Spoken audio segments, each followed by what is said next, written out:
Shalom, sahabat channel Metrimas Petela. Apa kabar Anda?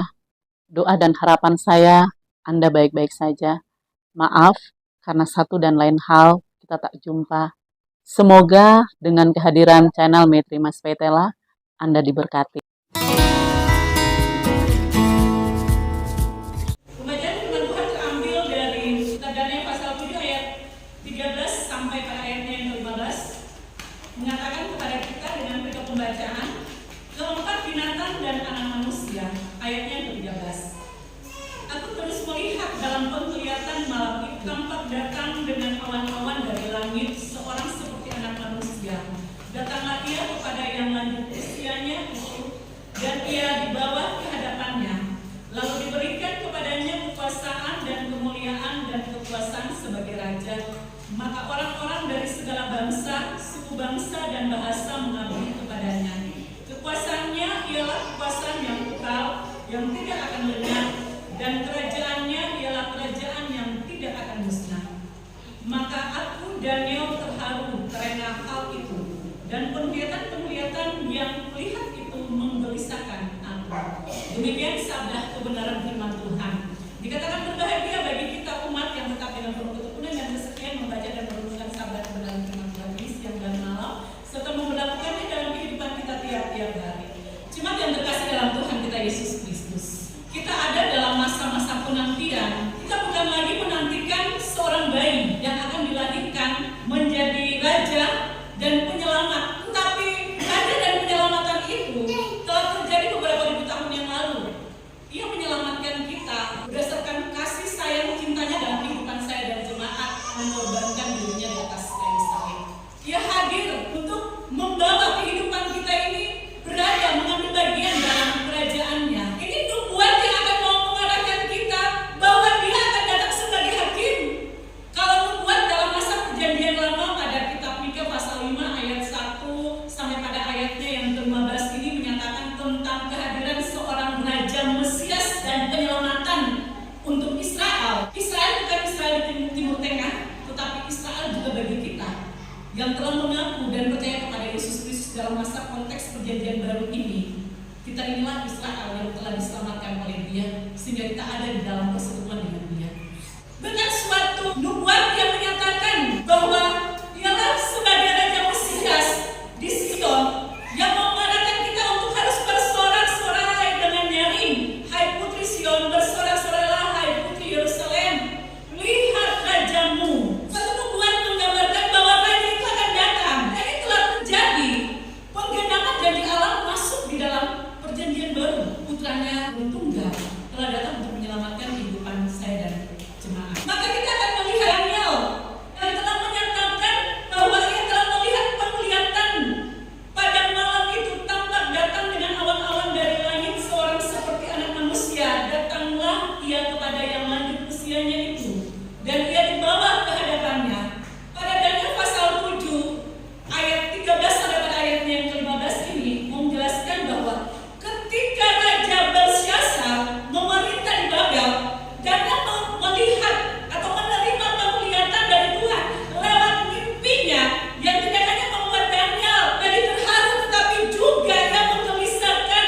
Mimpi Daniel ini memberi satu penglihatan tentang adanya empat binatang yang besar sebagai simbol empat kerajaan yang akan muncul memerintah atas umatnya. Empat kerajaan itu disimbolkan seperti yang pertama, singa, ruang, macam tutul. Dan binatang yang sangat menakutkan, begitu dahsyatnya, yang semuanya menggambarkan bagaimana para pemimpin-pemimpin pimpinan mereka sangat membanggakan, mengandalkan punyanya dunia, sehingga yang mereka miliki selalu membuat suatu kemerosotan pembangunan. Selain itu Daniel yang mau melihat tentang penghakiman yang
tidak memberikan suatu janji keselamatan dalam kehidupan mereka. Allah mau menyatakan bahwa Allah yang memiliki kekuasaan, karena atas kekuasaannya itu, kehebatan dan kedahsyatannya, maka Daniel ia memuji dan ia menyatakan bahwa Allah pantas kita hormati, kita sembah. Allah yang memiliki kemuliaan yang begitu hebat dan luar biasa atas kekuasaannya. Dialah Allah yang kekal dan tidak ada Allah lain yang dapat menandingi Dia. Bahwa suatu ungkapan awan-awan yang berasal dari langit itu tidak menggambarkan tentang suatu kemuliaan yang kedatangan Dia pada kali yang kedua. Kalau digambarkan dalam kitab Wahyu pada perjanjian baru, gambaran binatang yang timbul dari laut dan kedatangan Dia pada kali yang kedua yang akan hadir sebagai hakim untuk menghakimi saya dan jemaat apabila kita sebagai manusia yang dipercayakan mengarungi hidup di dalam dunia ini dengan tidak taat, tidak setia, tidak benar-benaran kepada Dia, maka kita akan dihakimi atas semua perbuatan kejahatan kita. Tetapi kalau kita menjadi orang yang baik, orang yang benar-benaran, yang melakukan setiap perintah-perintah Tuhan, maka kita akan menjadi umat yang akan didapati sebagai umat-umat yang berada di dalam kerajaan kebenaran. Pertanyaan kembali lagi bagi saya dan jemaat, apakah kita percaya tentang suatu nubuatan kedatangan Dia pada kali yang kedua sebagai hakim? Apakah kita telah bersiap-siap menjaga tubuh jiwa roh kita berada dalam suatu kekudusan, hidup yang tertib, teratur dengan suatu pandangan kepada Allah melalui Yesus Kristus dan Roh Kudus sebagai Tuhan yang hidup yang dapat memberikan keselamatan dalam hidup saya dan jemaat? Ataukah kita berpikir dan mengatakan di mana Allah? Kalau dunia ada yang nyata, Dia berikan suatu tawaran dan Dia menunjukkan bahwa Dia ada dan dapat dilihat dengan mata jasmani. Tetapi ada yang mengatakan mata jasmani kan tidak bisa lihat Allah. Kalau kita masih memiliki pikiran-pikiran yang sedemikian, berarti kita tidak dapat meresponi tentang suatu nubuatan tentang Kristus dan kekuasaan dan kemuliaannya. Ia memiliki kekuasaan yang begitu hebat dan luar biasa atas kerajaan kepunyaannya.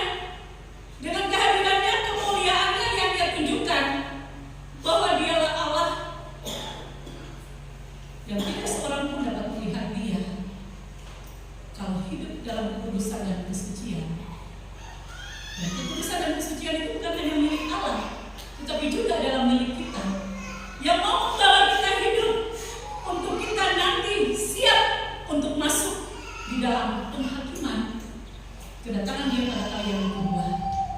Maka kita tidak akan menjadi umat yang takut dan gentar. Kita akan memasuki minggu Advent yang pertama ini. Kita diajak untuk bersiap-siap, berjaga-jaga, dan kita akan masuk dalam suatu ungkapan syukur dan terima kasih kita di hadapan Tuhan dengan peristiwa yang telah terjadi beberapa ribu tahun yang lalu. Maka dalam bulan yang diajak untuk masuk dalam mengenang peristiwa masa-masa di mana Allah telah menyatakan lewat nabi-nabi untuk menubuatkan tentang kehadiran putranya Yesus Kristus yang adalah sebagai Raja dan Penyelamat, di mana mereka berjaga-jaga dan mereka harus bersiaga untuk menyambut kelahirannya. Maka di waktu inilah kita diajak untuk berjaga-jaga dan tetap bersiaga, serta kita meresponi dan mengenang dalam suatu peristiwa yang telah menggemparkan dunia bahwa Dia Tuhan Allah kita yang telah datang menyerupai manusia untuk menyelamatkan hidup saya dan jemaat. Kalau sudah meresponi Dia dan mengenang Dia bahwa Dialah Sang Penyelamat hidup, sebagai orang Kristen jangan melakukan sesuatu dalam bulan Advent, dalam minggu-minggu Adventus ini, dengan berpesta pora, dengan kemabukan, dengan penyerahan diri kepada iblis yang akan memperbudakan kita, dengan hidup yang semaunya dan seenaknya terbebas, dengan tidak mau ditegur, dinasihati, dibimbing untuk mengambil keputusan di mana saya dan jemaat melangkah. Itu adalah hak kita. Tetapi kita harus menjadi anak-anak kepunyaan Allah